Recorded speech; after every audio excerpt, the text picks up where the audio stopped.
14, 15 years ago, I had a flu shot. And I'm one of those people that got very sick with the flu after the flu shot. And a month or so after that, I started noticing breaks in my voice. And so after that, I originally went to my internist, and he said, oh, it's probably nothing. It didn't get better, so I went back to my internist, and he asked me to go see an ear, nose, and throat doctor. And also I had one of the common misdiagnoses. I was told that I had gastric reflux, GERD. So the doctor put me on Nexium and Clarinex and started sending me to a vocal pathologist. That vocal pathologist actually is the person that told me that I had spasmodic dysphonia. With the treatment side of this, because I've been all over the place. So over the years, let's see, I've seen, I can never say it right, otolaryngologists, ear, nose, and throat doctors. I've seen chiropractors. I've seen physical therapists.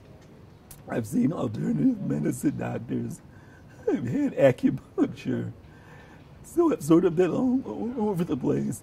But mostly I've gotten Botox injections. But because I've got AB versus AD, it's usually, it's sort of hit or miss. So my work has been as a management consultant, and that's also been more difficult over the years because of the difficulty of especially things like telephone conversations, or my work has been all over the country, so sometimes I'm meeting someone for the very first time over the telephone, which is the absolute worst conveyance of my voice. And so as a result, I retired from my consulting business last year to be able to write. Carrying on whatever a normal life is, it just becomes very different when you've got spasmodic dysphonia. I guess the last thing I'll say right now is that my wife ends up being my translator, just because her ear and my children's ears are so attuned to me.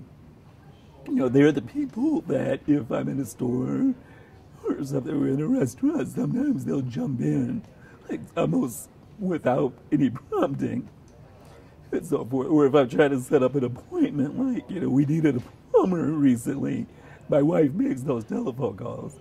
Because it can be very, depending on what type of day that I'm having with my voice, it can be very difficult for me to, even something simple like setting up an appointment. Because the person on the other end is very frustrated. They're frustrated.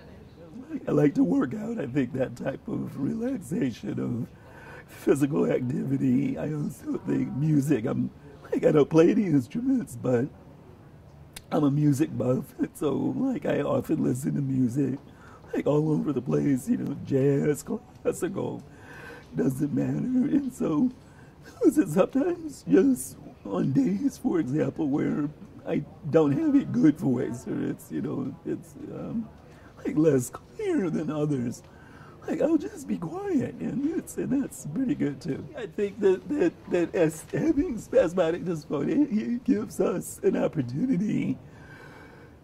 The main reason, or the main benefit rather, is that you have to try really hard to not be a better listener. And so just because we're so attuned to our own voice, we also get attuned to the voices of other people. And inflections, what they say, and so forth. And there's also the other side of that, is that when we talk, because people have to really train their ear to hear us, I like to say that it's critical that we say something that's important to be listened to. So I'm a member of the NSDA because it brings people together in environments like this. The symposium's one thing. The support groups are another, the literature, the website, the access to research, the discussion forum, I've been taking advantage of all of that. There have been moments where I've been particularly frustrated, for example, and one of the things that I would do would be to post something on the discussion forum, which, I've always had somebody respond and so forth, and I've also responded to others. And so I think that it's an overused word, but that word of support is what you get.